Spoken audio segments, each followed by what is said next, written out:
Hello everyone, welcome to let's crack competition YouTube channel. दोस्तों, आप सभी का हमारे YouTube channel let's crack competition में स्वागत है। दोस्तों, मैं राजेश। इस वीडियो सेशन में जो मिडेवल हिस्ट्री का दिल्ली सल्तनत है उसका हम पार्ट जो दिल्ली सल्तनत का पार्ट 2 है वो हम देखेंगे। यानी एक मुग़ल एरा था, जब जिस टाइम मुग़ल इमर्ज हो रहे थे ना, उसी टाइम जो विजयनगर का साम्राज्य था, जिसका 1206 से ईस्वी से 1526 ईस्वी में क्या हुआ कि एक जो दिल्ली सल्तनत जो दिल्ली पे शासन करते थे, और दूसरा जो साउथ में था विजयनगर। वहाँ पे विजयनगर के प्रांत पर क्या उस टाइम मिडिल लेवल के कौन से राजा थे और कौन सी घटनाएं वहाँ पे घट रही थी, तो उसके बारे में हम डीपली स्टडी करेंगे दोस्तों। तो इससे रिलेटेड 4 वीडियो मैं ऑलरेडी अपलोड कर चुका हूँ और ये हमारा 5th वीडियो है। तो चलिए शुरुआत करते हैं सर। विजयनगर साम्राज्य से संबंधित जो कि ये सल्तनत पीरियड 2 के अंतर्गत आता है, तो इसके क्वेश्चंस को हम सॉल्व करते हैं। सो दोस्तों, subscribe my channel let's crack competition. तो चलिए शुरुआत करते हैं। जो सबसे पहले जो पहला क्वेश्चन है वो है कि निम्नलिखित में से किस काल में प्रशासन में न्यायांकर व्यवस्था एवं आयंगर व्यवस्था प्रचलित। ये मतलब ये 2 टाइप की शासन पद्धति है कि किस काल में जो न्यायांकार और व्यवस्था और आयंगार व्यवस्था की प्रचलित हुई थी। तो ये विजयनगर काल में दोस्तों, इसका ऑप्शन है डी है। Option D is the correct answer. ठीक है फ्रेंड्स, तो विजयनगर काल में ये व्यवस्था प्रचलित हुई थी। अब नेक्स्ट क्वेश्चन है कि अमरम का अर्थ क्या होता है। अमरम का अर्थ एक जागीर होता है। ये उस टाइम की बात है जब हम विजयनगर साम्राज्य के संदर्भ में बात करेंगे, तो उस समय जो अमरम का अर्थ होता था वो जागीर होता था। नेक्स्ट क्वेश्चन है कि विजयनगर काल में ग्रामीण शासकीय इकाई पर शासन के लिए 12 व्यक्तियों को नियुक्त किया जाता था, जिसे कहा जाता था क्या, आयंगार कहा जाता था। मतलब कहता है कि विजयनगर के साम्राज्य किंगडम के टाइम पे जो गांव में जो ग्रामीण शासकीय इकाई पर शासन के लिए 12 व्यक्तियों को नियुक्त किया जाता था, जिसे कहा जाता था आयंगर। नेक्स्ट क्वेश्चन है, शिष्ट का अर्थ था। शिष्ट का अर्थ भूमि कर से था। जो विजयनगर साम्राज्य के संबंध में, ये सब विजयनगर साम्राज्य के सल्तनत पीरियड के संबंधित क्वेश्चन है। नेक्स्ट क्वेश्चन है कि विजयनगर साम्राज्य में सैनिक विभाग किस नाम से जाना जाता था। तो विजयनगर में जो सैनिक विभाग था वो कदाचार यानी शिष्टाचार के नाम से जाना जाता था। तेलुगु के कवित्रय में शामिल नहीं था। मतलब तेलुगु के कवित्रय में कवि से कवि होते हैं ना, महिला मतलब कि जो कवियों के श्रेणी में नहीं शामिल था, तो उनका नाम था तिरुवल्लुवर। ये जो थे तेलुगु के कवित्रय में शामिल नहीं थे। अब ये देखिए सूची 7वां क्वेश्चन है कि ये शेड्यूल सूची है, इसको मैच करना है कि जौनपुर, मालवा, गुजरात, बंगाल, मलिक सरोवर, ख्वाजा जहां, दिलावर खां घोरी, जफर खां मुजफ्फर शाह, शमसुद्दीन गिलियास शाह। इसको मैच करना है कि कौन से कि, तो देखो पहले का पहला, दूसरे का दूसरा, तीसरे का पहले का पहला का मतलब क्या हुआ कि जो जौनपुर है वो मलिक सरोवर ख्वाजा जहां से संबंधित है, और जो मालवा है वो दिलावर खां से संबंधित है। जो गुजरात है वो जफर खां मुजफ्फर शाह से संबंधित है, और शमसुद्दीन इलियास संबंधित कौन सा है, ये चौथा है, बंगाल है। ठीक है दोस्तों, तो ये राज्य हैं और ये उनके क्या थे, ये कुछ उनके लीडर थे, उससे से संबंधित इसको क्या करना था, मैच करना था। तो ये क्वेश्चन है।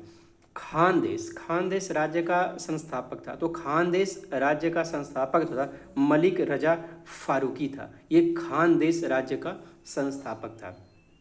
अब देखो ये मोस्ट तैमूर लंग के आक्रमण 1398 ईस्वी में तैमूर लंग ने आक्रमण किया था, के बाद गंगा की घाटी में स्थापित होने वाला पहला राज्य था।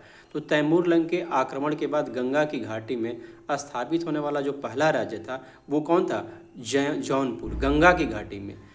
तो ये जौनपुर पहला राज्य था। जब तैमूर लंग ने आक्रमण किया उस टाइम इस पर क्या हुआ, जौनपुर की स्थापना हुई थी।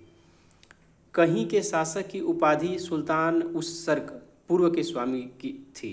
तो जौनपुर में कहीं के शासक की उपाधि सुल्ताने उस सर्क का जो मतलब कहाँ की ये पूछा है, तो ये उस जौनपुर के शासक का नाम था सुल्ताने उस सर्क। नेक्स्ट क्वेश्चन है दोस्तों, मालवा के किस शासक के शासनकाल में मालवा राज्य का विलय अकबर द्वारा मुगल साम्राज्य में कर लिया गया। ये मालवा का जो पठार होता है ना दोस्तों, तो ये उससे संबंधित है। जैसे कुछ मालवा का पठार कुछ झारखंड में लगता है, कुछ एमपी में लगता है, तो उसे बाज बहादुर नाम था। ठीक है, मालवा के किस शासक के शासनकाल में मालवा राज्य का विलय अकबर द्वारा मुगल साम्राज्य में कर लिया गया? तो बाज बहादुर था। अहमदाबाद की स्थापना किसने की? देखो, अहमद शाह प्रथम ने क्या किया? अहमदाबाद नामक राज्य की स्थापना की थी। महमूद बेगड़ा किस राज्य का प्रसिद्ध सुल्तान था? तो महमूद बेगड़ा जो था ये गुजरात राज्य का प्रसिद्ध सुल्तान था।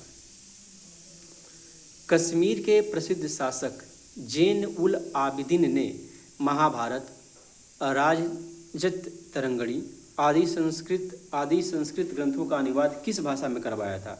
तो इसने करवाया था फारसी में करवाया था दोस्तों, फारसी में। 15वां क्वेश्चन है, कश्मीर के किस शासक को कश्मीरी बादशाह महान सुल्तान के नाम से करते हैं? तो उसका नाम था जैन उल आबिदीन। जैन उल आबिदीन जो था कश्मीर के किस शासक को कश्मीरी बादशाह के नाम से, महान सुल्तान के नाम से, मतलब एक खिताब लिया था इसने, तो जैन उल आबिदीन था। महाभारत का बंगला में अनुवाद बंगाल के किस सुल्तान ने करवाया था? तो इसका नुसरत शाह नाम का जो ये था, उसने क्या किया था कि महाभारत का बंगला में अनुवाद करवाया था। नेक्स्ट क्वेश्चन है कि निम्नलिखित में से किस में से भारत का पहला मुस्लिम शासक कौन था जिसने हिंदुओं से जजिया कर न लेने का आदेश दिया? तो इसका नाम था आलाहीन हसन बहमन शाह। ये पहला मुस्लिम शासक था बहमन शाह, जो बहमनी राज्य का स्थापित किया था कि हिंदुओं से जजिया कर न लेने का आदेश दिया था।